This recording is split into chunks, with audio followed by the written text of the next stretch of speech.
queridas irmãs, queridos irmãos, com que alegria voltamos ao nosso Espírito da Letra, analisando a obra de André Luiz, Espírito, através da mediunidade de Francisco Cândido Xavier. Eu sei que você está interessado na continuação deste livro maravilhoso. Você viu no capítulo 15º quantas informações, quantas lições espirituais na afetividade, na sexualidade, na maneira como as pessoas se relacionam. Como isso é importante, porque tem uma ligação muito grande com o nosso modo de ser normal e as consequências daí decorrentes. Os capítulos anteriores, nós vimos débitos que ficaram piorados, dívidas que foram suspensas, outras que foram mantidas na mesma proporção. Depois do capítulo 15º, nós vamos entrar agora na fase boa. Na fase boa, quer dizer, o indivíduo renasceu e teve comportamentos que permitiram que suas dívidas, seus compromissos passados fossem atenuados. É este o nosso capítulo de hoje, o capítulo 16. Você que está em casa, pegue o seu lápis, pegue um papel, um caderno, vá fazendo as anotações necessárias, inclusive dos sinônimos, porque nós temos trabalhadores voluntários que querem ajudar através da pesquisa prévia, sem mudar o significado do texto, mas colocando ao lado sinônimos que correspondam para você ficar fácil o entendimento, não é? Assim você não tem que parar e procurar no dicionário. Então, você tendo uma anotação, você vai fazendo um resumo de cada assunto que está em cada capítulo. Isso é muito útil. Então agora, vamos lá ao capítulo 16º, débito atenuado, aliviado. Vamos ver? Pegue o texto aí, vamos acompanhar. André Luiz vai nos contar uma história muito bonita. Diz ele: em nossos estudos da lei de causa e efeito, não nos esqueceremos de Adelino Correia, um irmão da fraternidade pura. Na véspera de belo acontecimento que nos permitiremos narrar, nós o visitamos na companhia de Silas, que o apresentou para nós nas atividades de um templo espírita cristão. Obviamente que o Adelino estava encarnado. E o Silas, quando apresenta o Adelino, não está apresentando como a gente apresenta uma outra pessoa. Isso aqui é meu amigo fulano de tal, muito prazer, eles dão as mãos. Não. O Silas leva André e Hilário a conhecer Adelino. Este é o Adelino, o nosso trabalhador aqui da Casa Espírita, mas é óbvio que o Adelino não estava vendo esses espíritos. Mas André Luiz conta que ele estava numa atividade no templo espírita cristão, na Casa Espírita. E então nós o ouvimos, diz André, em preciosos comentários do Evangelho, sob a influência de iluminados instrutores, dos quais assimilava as correntes mentais com a docilidade confiante de um homem profundamente habituado à oração.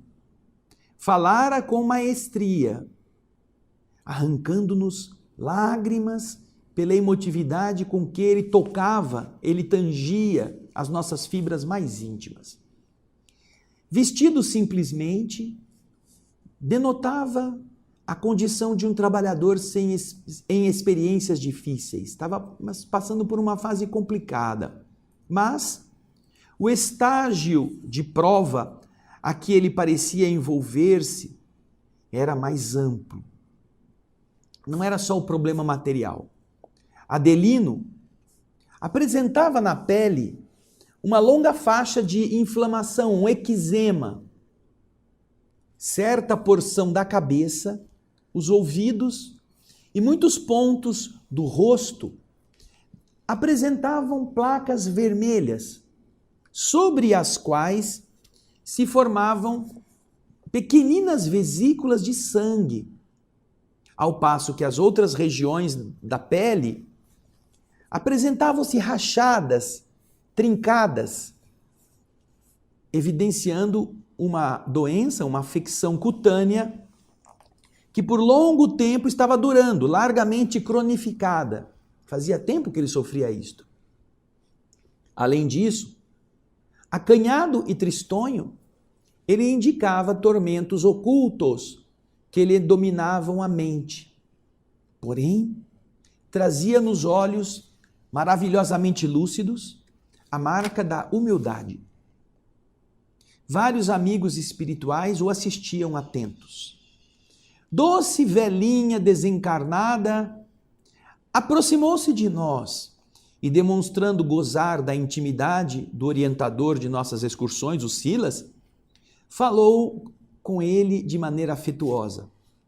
Querido assistente, eu venho rogar-lhe o socorro em benefício da saúde de nosso Adelino. Eu o noto mais incomodado ultimamente pela dor das feridas não cicatrizadas. E Silas cordialmente respondeu, sim, eu também estou vendo. O caso dele merece, de todos nós, especial carinho. E ela então continua. Isso porque ele pensa nas necessidades dos outros, sem refletir nas suas próprias necessidades. Ele não pensa nele mesmo, disse a velhinha comovida. O assessor de Druso, o Silas, prosseguiu com carinho, dizendo, olha, 2 de nossos médicos estão assistindo com atenção o nosso Adelino, quando ele está fora do corpo físico por influência do sono. E, acariciando a cabeça da senhorinha, disse, esteja tranquila, irmã. Adelino Correia em breve estará plenamente restaurado. Os múltiplos serviços da casa, então, desdobravam-se, eficientes, e Adelino, dentro deles, nos atraía a atenção pela segurança espiritual com que se conduzia. Cercado pelas vibrações radiantes dos seus pensamentos, centralizados no santo objetivo do bem, ele nos parecia um companheiro vestido de luz. Alguns instantes após o afastamento da velhinha, nos apareceu um simpático rapaz, igualmente já desencarnado, que depois de nos saudar, rogou reverente ao nosso orientador. Sabe, seu Silas, eu peço permissão para solicitar-lhe um valioso favor. E Silas lhe disse, pode falar, não tenha medo. E o jovem recém-chegado explicou de olhos úmidos. Sabe, meu caro assistente, sei que o nosso Adelino vem atravessando certa crise financeira. Pelo muito que auxilia os outros, ele se descuida das suas próprias necessidades. Pelo amparo que ele oferece espontaneamente e constantemente à minha pobre mãe encarnada, eu insisto no apoio de sua amizade para que ele seja favorecido. Ainda na semana passada, ouvindo as súplicas de minha genitora viúva, em grande pobreza, que precisa atender ao tratamento de 2 dos meus irmãos doentes, eu o procurei em lágrimas, transmitindo a ele apelos mentais para que nos protegesse. E sem qualquer vacilação, acreditando obedecer aos seus impulsos, ele nos visitou a casa, entregando à minha sofredora mãezinha a importância de que ela necessitava. Ó, meu assistente, eu rogo-lhe, por amor a Jesus, não deixe em dificuldade quem tanto nos ajuda. Silas acolheu o requerimento com risonha benevolência e disse, vamos descansar. Adelino permanece na rede de simpatia fraternal que ele teceu para abrigar a ele próprio. Incumbem-se muitos amigos de supri-lo com recursos indispensáveis ao fiel desempenho da tarefa à qual ele se dedicou. As circunstâncias na luta material vão se harmonizar em favor dele, atendendo aos seus méritos conquistados. Aí André comenta, de verdade, o serviço espontâneo, na afetuosa defesa do amigo que ali enxergávamos, prestativo e confiante, era um tema de amizade e gratidão que nós devíamos estudar. E Hilário, intrigado, disse, poderíamos dizer que todos os tarefeiros em trânsito nesta casa são devedores do irmão que estamos aqui conhecendo. E Silas disse, é verdade, Hilário. Os créditos de Adelino são realmente enormes, não obstante os débitos a que ele ainda está preso.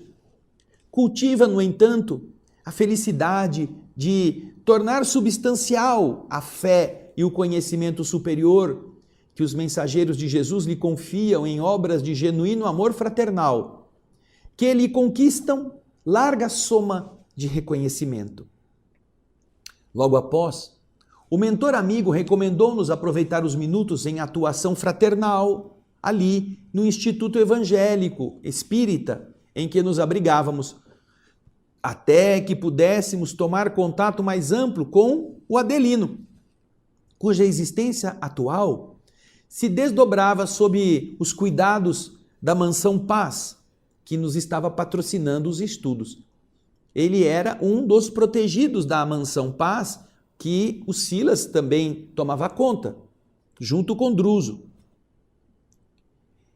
Em face da simpatia que Adelino despertava igualmente em nós, nós nos acercamos dele, a fim de oferecer-lhe, de algum modo, algo de nossas forças na movimentação dos passes magnéticos, que passara agora ele, Adelino, a administrar em favor de alguns enfermos.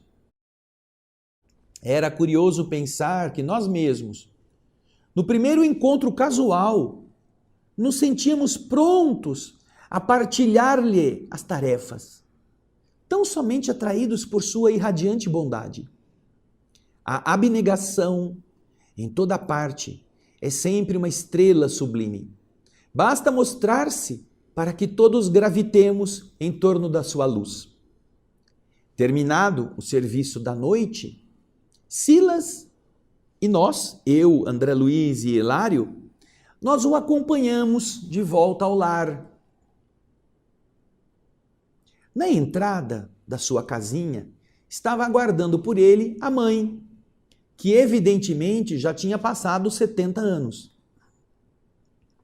Silas deu-se pressa em apresentá-la, explicando: essa aqui, olha, é a nossa irmã Leontina, carinhosa mãe de Adelino Correia, mãe e amiga que lhe tutela a existência.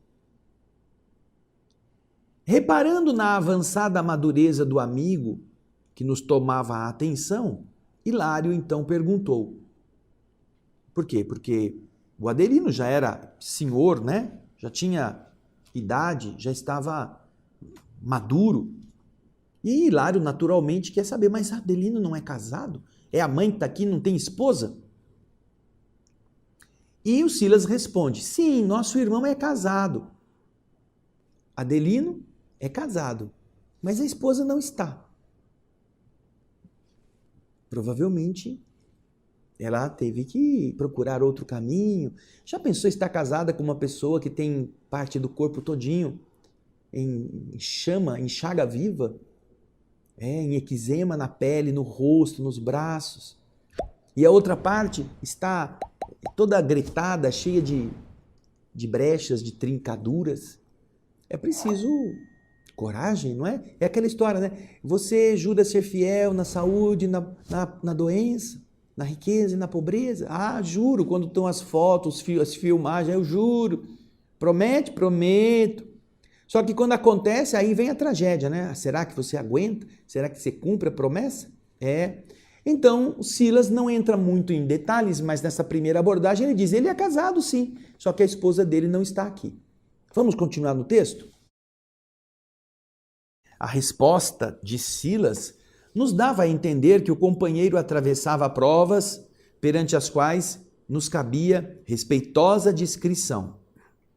E enquanto mãe e filho se entregavam a doce entendimento, Silas nos fez penetrar em aposento próximo.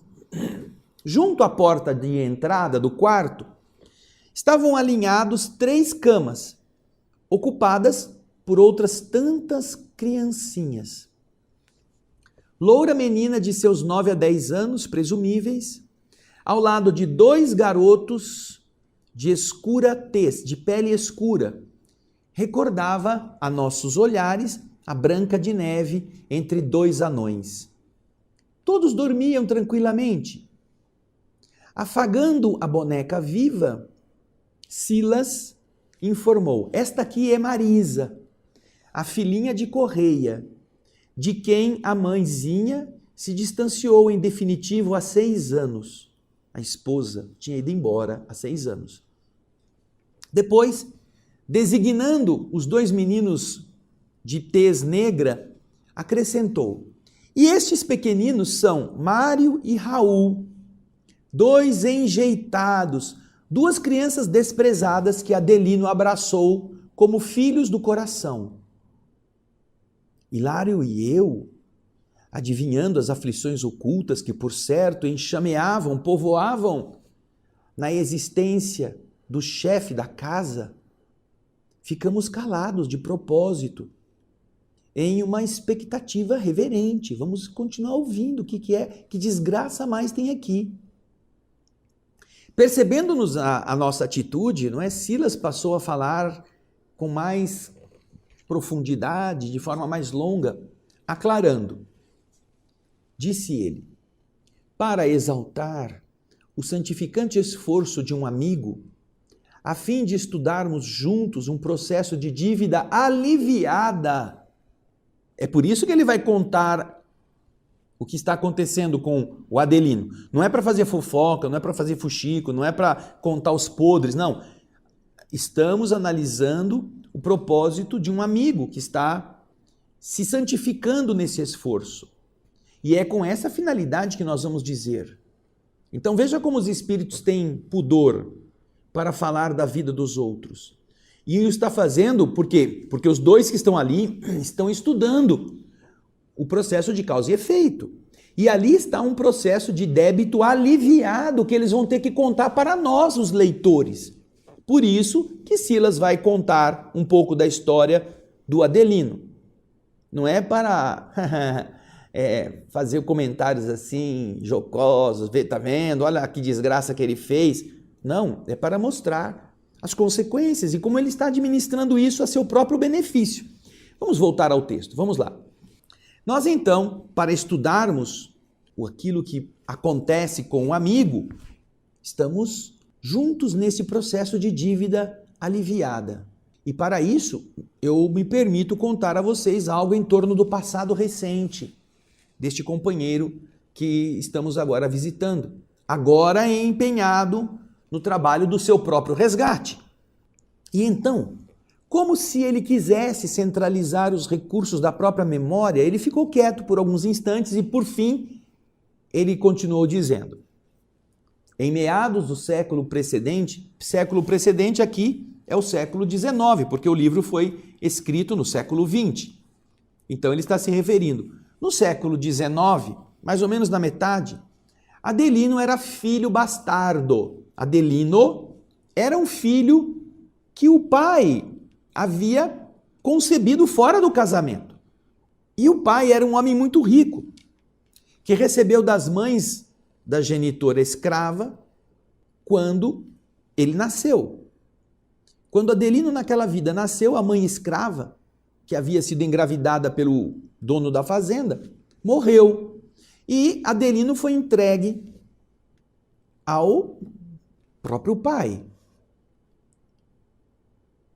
E este pai, que se chamava Martim Gaspar, o moço afazendado, que lhe foi o pai solteiro, era homem de coração endurecido, muito cedo acostumado ao orgulho tiranizante, em face do descuido do lar em que nascera, que não o havia preparado para uma vida mais nobre. Martim Gaspar, portanto, era o algoz.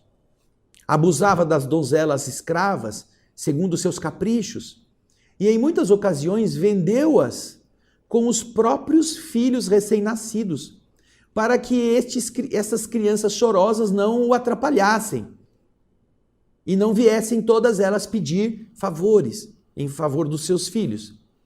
Martim Gaspar era temido na casa grande, da qual se fizera absoluto senhor, depois da morte do velho pai, que, quando já estava bem idoso, tentava tardiamente controlar os instintos do seu filho, que sabia, o filho, usar o chicote e o tronco, sem qualquer compaixão. O pai, velho, tentava fazer o filho ser um pouco diferente, mas não conseguia. O filho gostava de mandar, de bater, de estalar o chicote no lombo, como eles diziam, né? de outros seus semelhantes. Martim Gaspar, continua André Luiz nos contando, ele era execrado, ele era odiado pela maioria dos servos e ao mesmo tempo era bajulado por todos aqueles que obtinham seus favores, a troco de uma adulação servil. Os que adulavam conseguiam favores, então viviam nessa dependência torpe de um homem mesquinho. Porém, veja só, para o filho Martim, o mesmo Adelino de agora, o pai tinha uma ternura e uma dedicação que não mostravam limites.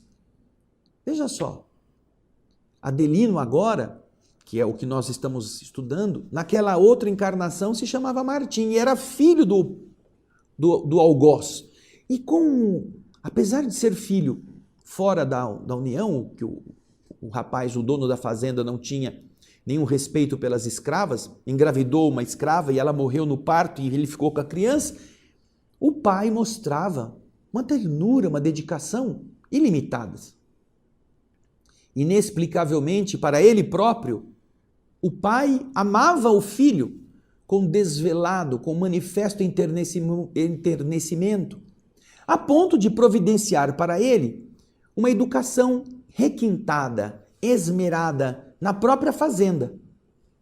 Entre pai e filho se estabeleceram desta forma os mais santos laços afetivos.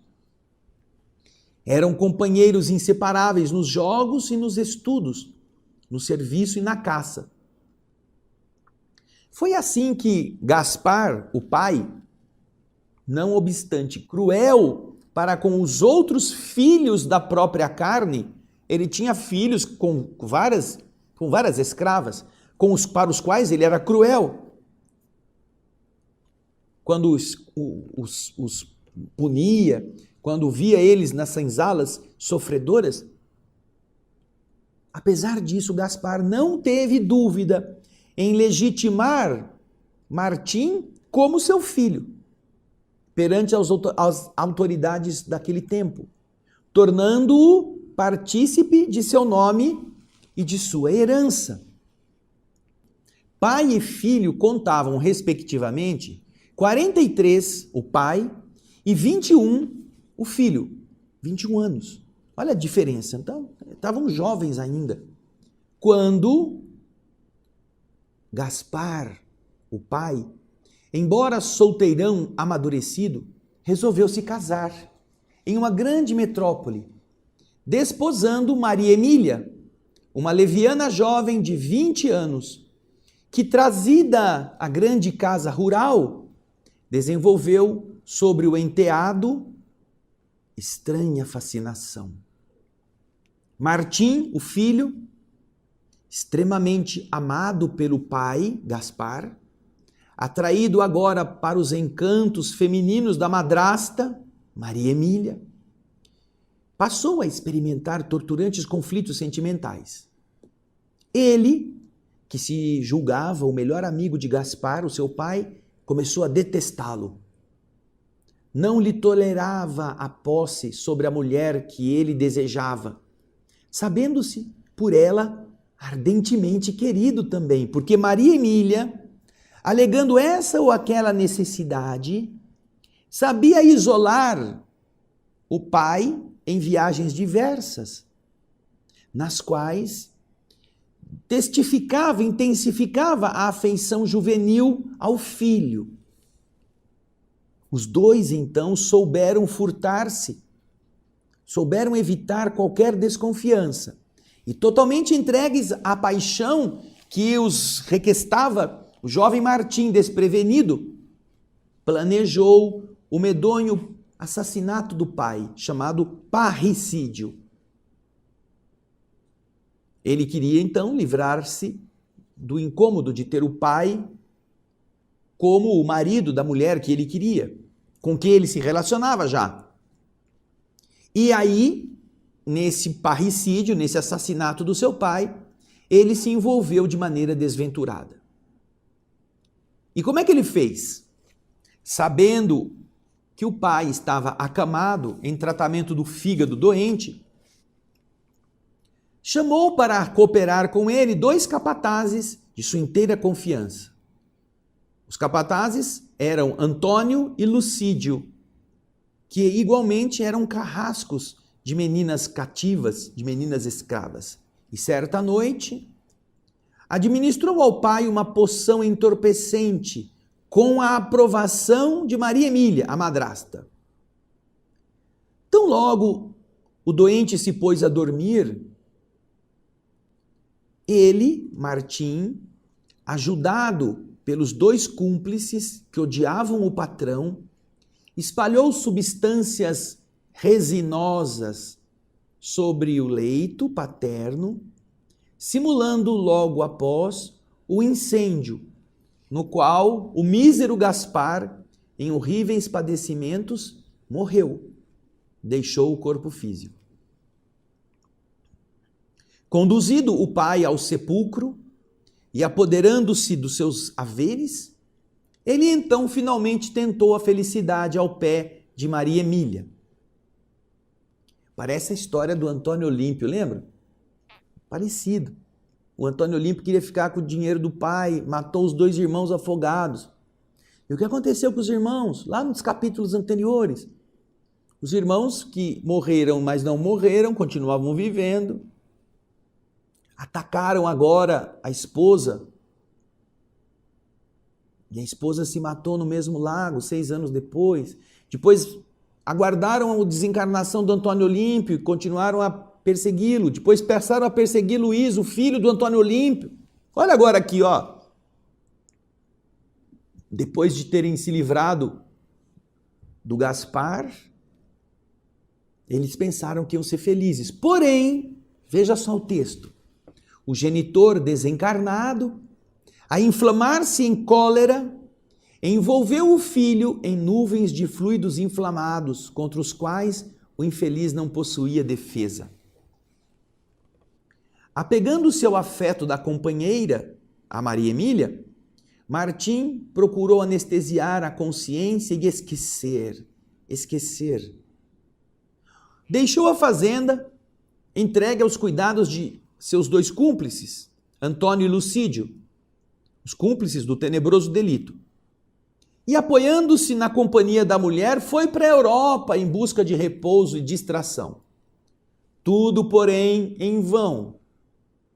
Depois de 5 anos de resistência, ele tombou igualmente vencido sob o jugo, sob o domínio do espírito paternal que o cercava incessantemente, apesar de invisível.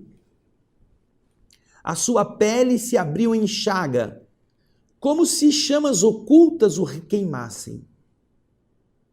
Agora preso ao leito de dor e constantemente empolgado pelo remorso, Martim recordava mentalmente a morte do pai, em urros de martírio selvagem sendo queimado. Por causa disto, ele não sabia se não chorar, gritando ao acaso, a esmo, o arrependimento de que se via possuído. E nestas circunstâncias, foi interpretado como louco pela própria companheira, pela Maria Emília, que se deu então pressa em reconhecer-lhe a suposta alienação mental, de modo a inocentar-se perante os amigos e servidores. E então, algemado, preso a semelhante suplício, foi assim que Martim recebeu o menosprezo e o abandono dentro do próprio círculo doméstico, vindo a morrer em tremenda flagelação. O pai, que também se chamava Martim, mas era Martim Gaspar, estava aguardando por ele no túmulo, arrastando-o para as sombras infernais, onde passou a exercer pavorosa vingança. O infeliz, o desditoso filho desencarnado, sofreu terríveis humilhações e indescritíveis tormentos durante 11 anos sucessivos, em cárceres de treva, até que, amparado por mensageiros de Jesus, que lhe promoveram o resgate, ingressou em nosso instituto, lá na Mansão Paz, ao que fui informado em uma lamentável situação.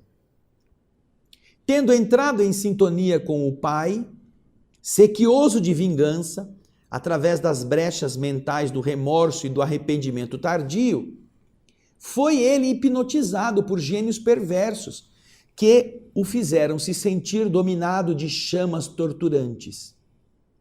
Uma vez então fixada a imaginação dele em semelhante quadro de angústia, o próprio Martim nutria com o pensamento culposo as labaredas em que se torturava sem consumir-se, até que foi convenientemente aliviado e socorrido por nossos instrutores através de recursos magnéticos que lhe sanaram o doloroso desequilíbrio.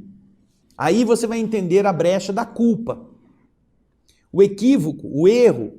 Quando você, como espírito, não compreende e se arrepende e vai em frente para consertá-lo, ele fica fazendo com que as entidades inferiores que sabem das nossas fragilidades utilizem as nossas brechas de culpa para insidiarem-se, para fazerem a gente sofrer e hipnotizando-nos por causa da culpa, fazem com que aquele se torne vulnerável, fazendo ele sofrer com esses impulsos de autodestruição. Volte o texto aí para você ver. Vamos voltar esse trecho para a gente ler de novo. Tendo entrado em sintonia com o pai, era aquele homem que estava com ódio dele, do outro lado da vida. O pai tinha sede de vingança. Pelas brechas mentais do remorso e do arrependimento, ele foi, já como espírito, hipnotizado por gênios perversos, que o fizeram se sentir dominado de chamas torturantes. Fixada então a imaginação dele neste quadro de angústia, o próprio Martim, o filho, nutria com pensamento culposo as labaredas em que se torturava sem se consumir. Vejam só, ele achava que ele merecia morrer como ele havia matado, e ele então ficava produzindo aquela sensação de queimadura constantemente, já no plano espiritual, até que foi convenientemente aliviado e socorrido por nossos instrutores, que aplicaram-lhe passes que lhe foram sanando o doloroso desequilíbrio. A partir daí, ele se devotou, depois de melhorado, aos serviços mais duros de nossa organização, conquistando com o tempo apreciáveis reconhecimentos, lauréis, que lhe permitiram a volta ao corpo físico, com o direito de iniciar o pagamento da larga dívida em que ele havia se onerado desavisadamente. Cultuando a prece com a renovação do mundo íntimo, renasceu com o espírito inclinado à fé religiosa, ardente e operante, encontrando no Espiritismo com Jesus, ao influxo, sob a influência dos amigos desencarnados que o estão assistindo, precioso campo de fortalecimento moral e trabalho digno, no qual tem sabido estender, com louvável aproveitamento das horas, o seu raio de ação no estudo edificante e na caridade pura, atraindo em seu favor as mais amplas simpatias por parte de irmãos encarnados e desencarnados que lhe devem generosidade e carinho. Atirado a imensas dificuldades materiais, desde cedo cresceu órfão de pai. Nesta vida, uma vez que ele não valorizou no passado a ternura do pai que ele teve, lutando com extrema pobreza e com enfermidade constante. Protegido, custodiado, porém, por benfeitores de nossa mansão, foi conduzido a um templo espírita, ainda muito jovem, onde, submetido a tratamento da epiderme esfogueada, veja que ele renasce carregando na carne aquela expressão da queimadura que ele matou o pai na situação de incendiado, não é? Ele começou a ser tratada, essa epiderme, que agora como uma doença borbulhava e fazia ele se sentir queimado, ele entrou no conhecimento da nossa renovadora doutrina. A leitura dos princípios espíritas, ao sol do Evangelho do Senhor, constituiu para ele recordações naturais daqueles ensinamentos que ele havia assimilado em nossa casa, aqui, do lado de cá, do mundo espiritual, antes da reencarnação. Desde aí, aceitou nobremente a responsabilidade de viver e buscou, acima de tudo, aplicar a si próprio as diretrizes regeneradoras da fé que ele havia abraçado. Disciplinou-se, rendeu sincero respeito às suas obrigações. E não obstante os entraves orgânicos, muito moço se dedicou às representações comerciais, de cujos labores retira os abençoados recursos que sabe repartir com necessitados numerosos, reservando para si tão somente o indispensável. Não é um rico da terra, na acepção do conceito, mas um trabalhador da fraternidade que sabe dar o próprio coração naquilo que distribui. Trilhando o caminho da simplicidade e da renúncia edificante, modificou, com este comportamento, as impressões de muitos dos companheiros de outro tempo, que nas baixas camadas da sombra se haviam transformado em perseguidores dele mesmo, em seus desafetos, obsessores estes que, ao lhe observarem os exemplos novos, se sentiam moralmente desarmados para os conflitos que se propunham manter. O comportamento, agora de Adelino, desarmava os seus adversários que queriam ver o mesmo arrogante Martim de outrora, aquele indivíduo irresponsável, orgulhoso, rico, aliado dos capangas para matar os outros. Agora não, ele não era mais isto. Então, diz Silas, é dessa forma que ele também continua ressarcindo as suas culpas, sofrendo-lhes as consequências em si mesmo. Porém, pelos valores que ele vai guardando, que ele vai acumulando, entesourando, devotado ao bem alheio, ele resgata o passado com o alívio possível, ganhando tempo e adquirindo novas bênçãos.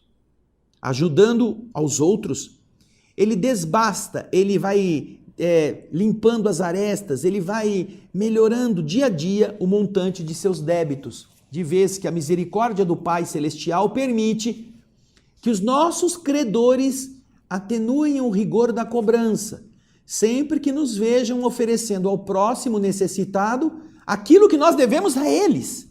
Olha que bonito. Nossos credores, às vezes, que querem tomar aquilo que nós havíamos tomado deles, percebem que nós estamos fazendo infelizes melhor, estamos ajudando os abatidos, então eles têm mais paciência conosco. Silas, então, confiou-se a uma pausa breve. Mas Hilário, tanto quanto eu, fascinado por essa sua exposição clara e sensata, rogou, sedento de ensino: continue, assistente, continue. Esta lição viva nos ilumina de esperança. Como se explica estar Adelino ganhando tempo? Continue, Silas. Continue, André. Vai, André. Vai contando, André. Continua. Mas nós vamos continuar no nosso próximo programa. Na semana que vem, eu tenho certeza que você vai estar doidinho para saber como que a dívida foi atenuada. Porque, olha, nós não estamos falando de pouca coisa, hein? Imagina. É filho de uma escrava, é adotado pelo pai como seu filho legítimo, recebe tudo de melhor. Aí o pai se casa. O cara se encanta com a madrasta, começa a ter caso com a madrasta leviana também cede. Eles então criam um complô para matar o pai. Arruma 2 ajudantes para fazer o assassinato do pai. dá um remédio para dormir, depois põe fogo nele dormindo, sem direito a se defender, que coisa. Depois, vou esquecer, vou pegar o dinheirão todo, vou para a Europa. E aí, né, passa a consciência a ditar as regras, a culpa. Então você vê como o cara não era flor que se cheirasse. E ainda assim, veja só que coisa linda, está aqui agora enfrentando a si mesmo, diminuindo o seu sofrimento. Carrega a doença na pele, carrega os problemas do abandono, foi um filho enjeitado, é uma criança sem uma família decente, então sem pai, porque ele não teve pai. Quem cuidou dele foi sua mãe. Mas no próximo programa nós vamos continuar e vamos terminar essa linda história. Vai lendo, porém, não fica me esperando não, porque eu tenho certeza que você vai se surpreender com o capítulo 16. A gente quer muito que você acompanhe todos os capítulos anteriores e fique impressionado com a beleza da justiça do universo na ação e reação. Eu espero você no nosso próximo Espírito da Letra. Muito obrigado pela sua audiência, até lá e muita paz.